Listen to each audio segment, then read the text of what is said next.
Welcome back to Foundations of Character. Today I wanted to give you a quick recap of my first 4 videos to make sure you understand why I call them pre-frame videos.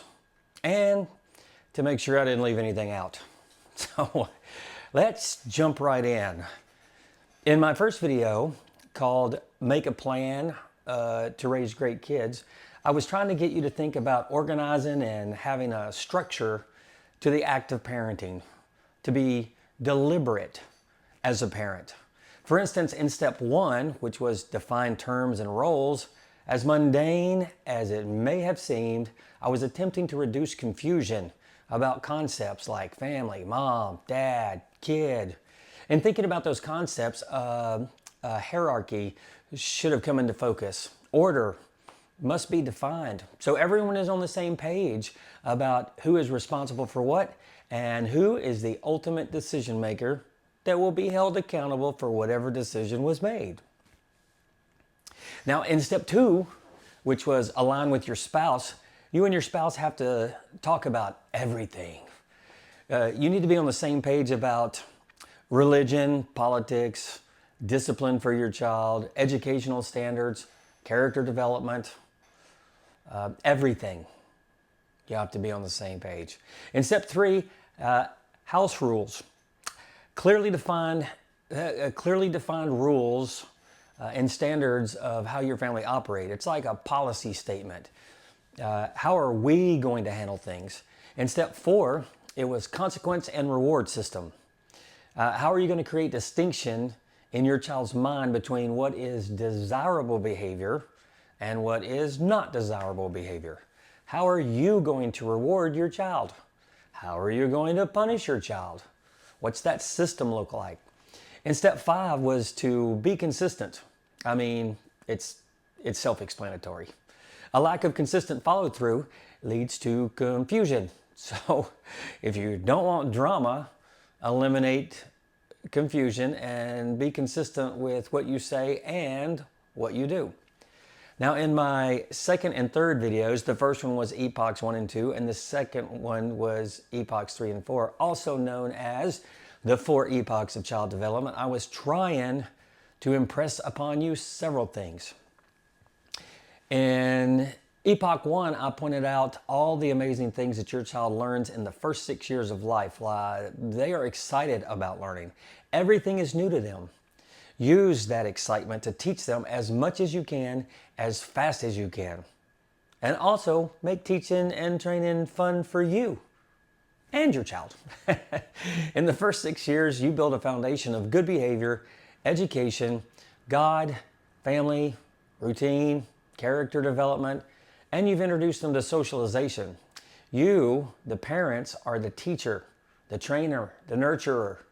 In Epoch 2, which is ages 7 to 12 years old, you are teaching and training your child about the world around them, how to be good even when they're surrounded by people with different views and upbringing. You can also teach your child to struggle well and why being successful at the struggle is important. Oh, and keep reinforcing what you taught your child in Epoch 1. Your role as a parent now shifts to visionary, disciplinarian, and protector. And lastly, for the first 2 epochs, I wanted to let you know that you have 12 years to program everything good into your child. Once your child enters puberty, they magically turn into a man or a woman, and you are going to lose some influence. So you'll have 12 years to train a boy what it means to be a good man, and 12 years to teach a girl what it means to be a good woman. You also have 12 years to give your child all the tools necessary to successfully resist human culture and impulses so that they can succeed in whatever it is that they choose. In Epoch 3, which is from puberty until your child graduates high school, I wanted to mention the milestones that your child will go through, like you should teach and talk about sex, talk about the gravity of adult decisions, talk and teach about responsibility, design a policy about iPhones, iPads, tablets, computers, with your child's safety in mind. Prepare your young adult for the responsibility of driving leaving your house, and being independent. It would be a good idea to also talk about how to find a quality husband or a quality wife. The parent's role in Epoch 3 shifts to enforcer, which means make sure that they live with their decision. And parents are a guide, which means you have conversations with them about making good decisions. In Epoch 4, this epoch was about your child leaving your house, going to college, getting a career, starting a family. I mainly wanted you, the parent, to know that your role shifts to that of a mentor, and that it can be difficult. It can be a difficult shift for you. So prepare yourself for letting go of your adult child and be a mentor. As your child grows up, your roles have to shift. Now, my last video, God culture versus human culture, I wanted to hold God culture and human culture up side by side so you could see the distinctions between the two. And so you could choose the culture that is best for your child, your family, and society. Now, here's a quick recap of human culture. Human culture focuses on the impulses of the self, like sex, stealing, destroying innocent life, violence, lying, and addiction. If you look back at all of human history, you will see that humans just can't help themselves. They don't even want to try to fight off those loops of destruction.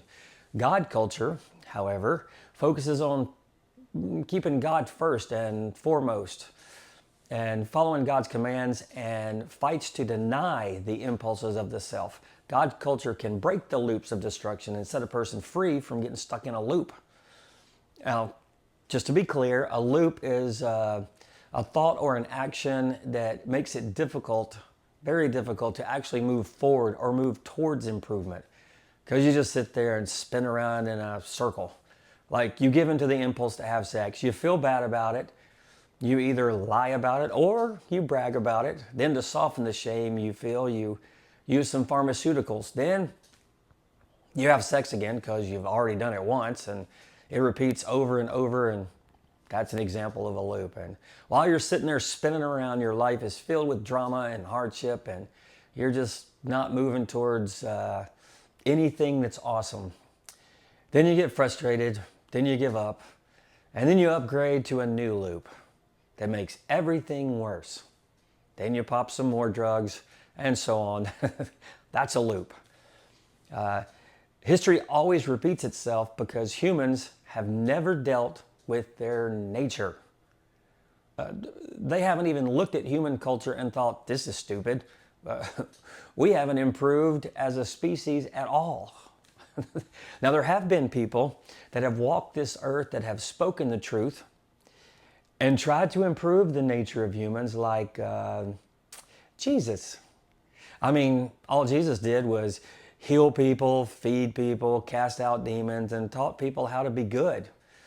One of the main things he talked about was turning away from your nature or your impulses.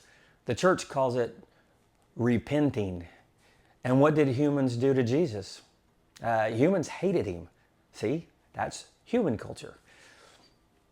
Now again, God culture can break you out of those destructive loops. God culture promotes meditating and thinking about the higher things of God, better things, beautiful things that produce excellent fruits of your labor. A God culture focus bypasses the opinions or influences of other humans, and also offers protection from getting stuck in a loop. And God culture comes with an instruction manual. It's called the Bible. So when you're training and raising your child to be good, you're going to have to pick a culture. Human culture or God culture.